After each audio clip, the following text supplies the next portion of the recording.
Hello everyone, তো ভিডিওটা দেখেই হয়তো বুঝতে পারছো আমরা কোথাও ঘুরতে গেছি। হ্যাঁ, ঘুরতে গেছিলাম একটা খুব সুন্দর জায়গায়। তো এই যে প্রথমে এন্ট্রি হওয়ার আগে আমাদের টিকিট কেটে নিতে হয়েছিল, তো তারপর এই যে আমরা ভেতরে এন্ট্রি নিচ্ছি। আর কোথায় গেছিলাম তো তার জন্য চলো ভিডিওটা দেখতে থাকো। হ্যালো এভরিওয়ান, আমরা আজকে এসেছি গোলকোন্ডা ফোর্টে। তো জায়গাটা এত সুন্দর, তোমাদেরকেও ঘুরিয়ে দেখাবো জায়গাটা। আর এখানে না প্রচুর পাহাড়, মানে শুধু পাহাড় আর পাহাড়। আর মানে পাশে এখানে বাচ্চাদের খেলার জন্য খুব সুন্দর জায়গা আছে, তোমাদেরকে আমি ভিডিওতে দেখাবো। তো চলো ভিডিওটা তোমরা দেখতে থাকো।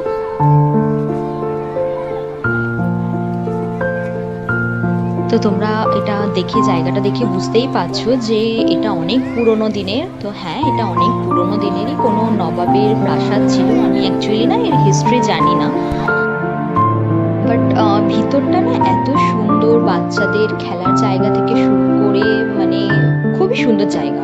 আর পাহাড় কেটে কেটে যে এত সুন্দর আগেকার দিনে প্রাসাদ বানানো হয়েছে, মানে না দেখলে বিশ্বাস করা যায় না। তো চলো তোমরাও দেখো, তোমাদের কেমন লাগে আমাকে জানাবে। আর আমিও তোমাদেরকে বলবো যে তোমরাও একদিন আসো এখানে ঘুরতে, তোমাদেরও খুব ভালো লাগবে।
তো তারপরে এই দেখো, এই যে আমি বলছিলাম না পাশেও বসার জন্য, বাচ্চাদের খেলার জন্য জায়গা আছে। তো এই যে এখানে আমরা একটু বসেছিলাম, আর সোনামাকে এখানে ছেড়ে দিয়েছি, ও একা একাই খেলা করছিল।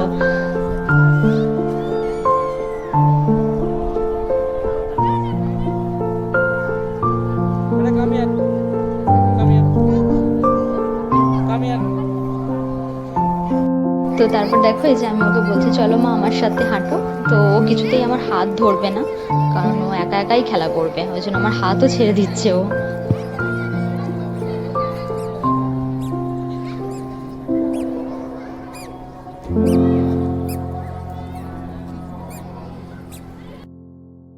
তো তোমাদের কেমন লাগলো আমাকে অবশ্যই জানাবে। আর এটাও আমাকে জানাবে যে তোমাদের কাদের কাদের পাহাড় ভালো লাগে। আমার তো বেশ ভালোই লাগে। তো চলো ভিডিওটা তাহলে আজকে এখানেই শেষ করছি। আর যারা আমার ফেসবুক পেজটাকে এখনো ফলো করোনি তারা প্লিজ ফলো করে নাও, আর পাশে থেকো। সবাই ভালো থাকবে। টাটা, বাই বাই, দেখা হচ্ছে খুব